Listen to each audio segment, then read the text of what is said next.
You are in for a real treat this afternoon as Bob shares street smart negotiating strategies. Everything you need to know I learned in Mexico. Let's welcome Bob Kramer.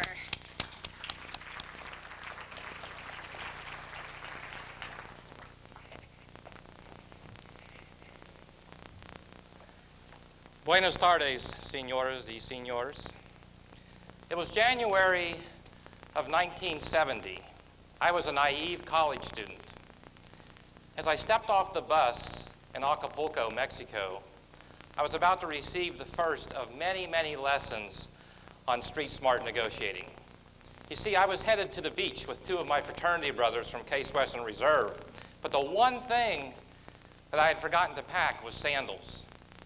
Now, as soon as I stepped off the bus, there I saw her, a beautiful señorita, and she greeted my pale white face from the north with a smile, because she had lots and lots of sandals. So I walked over, approached her, ¿Cuántos pesos? She said, 300. Well, I was pretty good at math. There was 8.5 pesos to the dollar. That's 12 cents. That's 300. That's $24. Sounded pretty reasonable to me. So as soon as I found a pair that would fit my feet, I said, I'll take that pair. Well, immediately I knew I had paid way too much because this beautiful señorita smiled so wide, she could have swallowed a banana sideways. So rule number one, the first lesson I want to share with you about negotiating is you must have a suntan. That's the first rule. After I was in Mexico just for a couple of days and had a little bit of color, anytime I met a sandals vendor, the starting price was $12, not $24. So how do you apply this lesson to your life as meeting planners? The idea is before you get into any negotiating situation, you need to have done your homework. If you're not experienced, you need to at least look and act seasoned and experienced.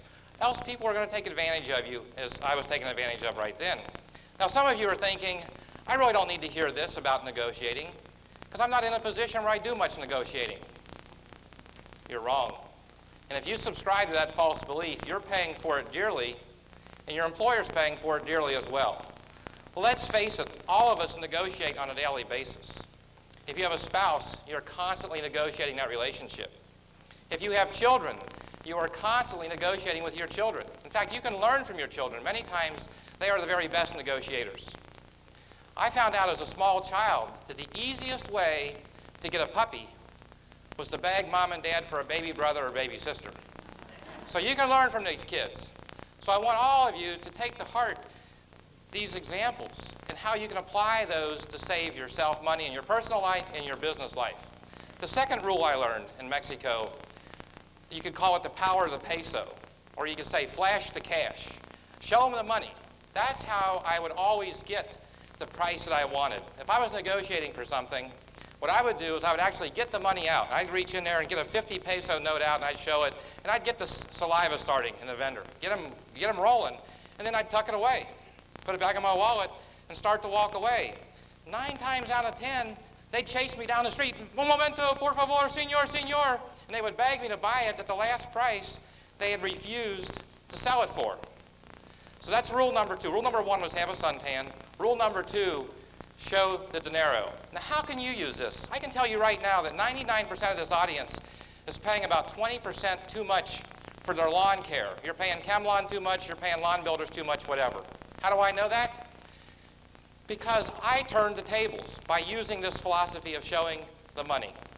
I met a fellow when I was golfing at Meadowlinks who runs Lawn Builders Corporation. Now, all of us get lots of proposals about lawn care. We get called during dinner time, hustle, hustle. We get all these things on our doorknob proposals. But how many of you have given a proposal to a lawn care company of what you want to pay for what you want to get? That's what I did. I'm going to share just a couple paragraphs out of this letter where I used this philosophy that I learned in Mexico of showing the money. It says, Dear Al, here is my proposal for 1996 lawn care. I have enclosed a check for $189 to prepay for the season. This is what I want. 6 treatments, which would include pre-emergent crabgrass control, and of course weed control and fertilizer. First season only, as a new customer welcome, I'd like a free fall aeration. I was basically reading their literature back to them. And it says, I'm hoping that this is less than what you would normally charge. I want to be the benefactor of saving you the high cost of gaining a new customer. I have enclosed a self-addressed stamped envelope for you to either confirm acceptance or to return the check if you can't do it. I made it real easy. I said, you can check right on the letter right here. Check one or the other. Number one choice was yes, thanks for saving us the high cost of recruiting you. We will do it. Or number two. Now remember, this was written December 1st, 1995. It's cold in Cincinnati, Ohio. They haven't treated a lawn or seen a check for about 2 months, so he's already salivating. The second choice was, sorry, you're too low, and we have enough customers. How many people have that problem? Here's your check back. How many of you think he sent the check back? In fact, he wrote me a thank you. Thanks, Bob. If there's anything else we can do for you, just give me a call. And if you recommend someone else and they sign up, we'll give you $40 for referring them. Well, right away I knew I'd saved at least $40 because I had referred myself. Folks, you can do it. You can take these street smart strategies and apply them in your situation, no matter what you do, to save yourself a lot of money. The third lesson I learned in Mexico was when my fraternity brothers and myself decided to visit the pyramids of Teotihuacan. They're out in the Mexican desert outside of Mexico City. So we took a bus out there. And there's a real big one out there called the Pyramid of the Moon. Then there's a really, really, really big one called the Pyramid of the Sun. Now, the three of us, being college athletes, thought we would accept the challenge of climbing the 485 steps to the top of the Pyramid of the Sun. We wanted to get this Buena Vista, this beautiful panorama vista of the Mexican area. So halfway up, we're thinking we're crazy. Because even though it's January, in Mexico, it was hot. If you've been to Mexico City, you know the air is very thin. We're getting parched and thirsty.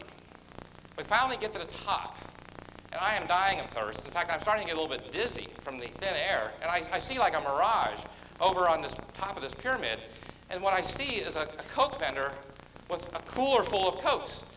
Well, I said, I'm hallucinating. The air's thin. So I like stagger over here after out of breath. I actually touched the cooler. And doggone it, it really was. So I wanted a Coke. In my best negotiating voice, I said, ¿Cuántos pesos, señor? He said, cinco. Cinco pesos? ¿Por qué tan caro ayer en la ciudad solamente 80 centavos? I said, why are you charging me 40 cents? Yesterday in the city it was only 6 cents. He said, sí, señor. But this is not the city. You are at the top of the Pyramid of the Sun. You see, he had one element of negotiating that gave him the ultimate leverage. He knew that I was not prepared to walk away. I'd have paid $50 for that Coke. We just split it 3 ways. I gave him the 40 cents.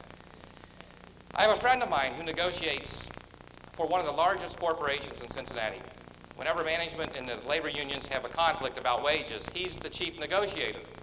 And he shared with me, he says they have a rule that they will not go to the table and even start discussions until they're convinced that the union wants the deal more than they want it. Because they know that if they're not prepared to get up and walk away, they're not going to get the best result. Now remember these rules. Have a suntan, show the money, and we just showed you right now, always, always, always be willing to walk away from the deal. The fourth rule that I'll share with you is the power of establishing precedents. My friend Eric Snyder left Cleveland, Ohio, knowing that he wanted to buy an onyx chess set. I guess he'd seen them somewhere. Their onyx is some kind of a stone they polish. It's real pretty. So he went down there with that mission on this trip to buy an onyx chess set. He spent about 2 full days at the flea market shopping every vendor and finally got a super deal. Because they started at like $60, he got them down to $30 US. Now, I had no intentions of buying an onyx chess set, but Eric was so proud of his, and he would play with it in the morning, and it's starting to look pretty neat to me too. I thought, well, shoot, I might as well get one. That's a pretty good price. But rather than reinventing the wheel, I went back to the same vendor where he had bought his. And of course, the price starts out equivalent of $60. I said, un momento, por favor, ayer, my friend bought this chess set for $30. So that's where we started negotiating. I ended up getting it for $25. I was ecstatic. Eric was a wreck. I had to spend $5 on a bottle of tequila to get him back in shape, but it was kind of an economic wash But again, it was an important lesson that I learned. And the lesson I learned there was the importance in any negotiating situation of establishing precedents. Or you can call it bringing normative information to the bargaining table. I recently negotiated the largest transaction of my life when I sold one of my retail stores. And I think the reason I was successful was because I went and invested in the $3,000 that was required to get the precedents. I hired a professional business appraisal company who did an appraisal and basically said, businesses of this type, with this type of sales, this type of earnings, this type of track record, normally sell for X dollars. And that was it. That's what I sold the business for. There was basically no negotiating price. I'll sell it for fair market value. Now, there was a lot of negotiating about how he was going to pay for it versus how I wanted him to pay for it, stock sale versus asset sale, et cetera, et cetera. The point is, bringing precedents to the table can be extremely powerful. I think we've got time for one more rule. If you want all 15, that's just as easy as picking up the phone and calling Mike Frank. I'll give you one more right now. And this is probably the most important of the 5 I'm going to share this morning. Okay, you've got the suntan, you showed the money, you've established precedents, you're willing to walk away. The final rule I will call the magic of Miguel. I learned this many years and several trips later. I was visiting Puerto Vallarta with my wife on a sales incentive trip that I had won, and we were staying there at the Sheraton Bougainvillea. So we came in and we went, first thing we do is we went to the beach. I don't think our luggage was even there. We packed some shorts or something. And we were both kind of irritable because of the jet lag and, the hassles of finally getting there. And I'm lying on the beach perspiring. I'm extremely hot. And a vendor comes over with a blanket. He tries to sell me a blanket. I says, I was the ultimate ugly American, kind of rude. I said, come on, blanket, get lost. I'm sweating to death. How about a glass of cold water? Let's be real about this. I was rude. But what was nice about this gentleman, Miguel, was he just said, well, buenas tardes, and just had a big smile and just went on his way. Now, he was there every morning. We were on the same beach every morning outside the hotel. Miguel came by. Always greeted us in the morning with a big smile, big broad smile. And just to play along, I had no intention of buying a blanket. I thought, well, what the heck? He'd come and ask me. I started offering him ridiculous low amounts just because I was having fun negotiating and I was learning valuable lessons. He never got upset. I'd offer him $1 for it. He was asking for 20. Didn't bother him. He just kept his demeanor very, very friendly. I did this for 3 or 4 days. I finally said, look, Miguel, so I'm just really kind of wasting your time. I says, here's what I'm going to do. I have no intention of buying a blanket, but you are a nice guy. So I promise you, if I change my mind, if I buy a blanket before I leave Mexico, I'll buy it from you. And that was it. So on Friday afternoon, we're basically all gathered together waiting for our bus to take us to the airport. And I'm looking around at all the other sewing machine dealers we had traveled with, and they got these big carry-ons now that they had all kinds of souvenirs. They had bought beads and sandals and blankets. They had stuffed bulls. They had anything you can imagine. And where we had nothing, my wife and I bought one little $1.50 bongo drum. So I'm getting some anxiety. I said, Lois, we can't go back with this as a souvenir. I got to get something, at least one decent souvenir before we catch the bus. The bus was coming any moment. I said, I'm going to go see Miguel. I'm going to get that blanket. So even though the bus was here any moment, I ran behind the hotel, went out to the beach. And of course, he's always there except when you want him. Where's Miguel? And I'm looking at my watch, looking at the bus. So I find the closest blanket vendor. ¿Dónde está Miguel? And he says, sigo 3 hotels, down the playa. Go 3 hotels down. So I basically ran 3 hotels down. I'm out of breath, coming up huffing and puffing. Miguel sees me. Now he's got a big smile. Hi, Senor Kramer, because he knew he had a sale. I think in order to save time, the last price that he had offered it, or the last price I'd offered him, was $10. That was the agreed upon price. I just gave him 15. The point is, we had become buenos amigos. He had developed rapport. And that's the one thought I want to leave you with. If you don't remember any other, is you got to always be nice. Now, I know a lot of you don't read the Round Bobbin. Let me just quote this one paragraph from the Round Bobbin that talks about salespeople. This says, when a sales organization conducted a study to determine the characteristics of its top salespeople, that is the 25% who had the 75% of the sales, no significant differences could be found amongst these people. The high performers were not smarter, younger, better educated, or better dressed. But they all had one characteristic in common. Their customers rated them as being nice. I hope you'll remember these 5 tips I learned in Mexico. I hope you'll take them and apply them to your position as meeting planners, corporate executives, educators, whatever. If you only remember one rule, remember to be nice. I did buy the blanket. Gracias.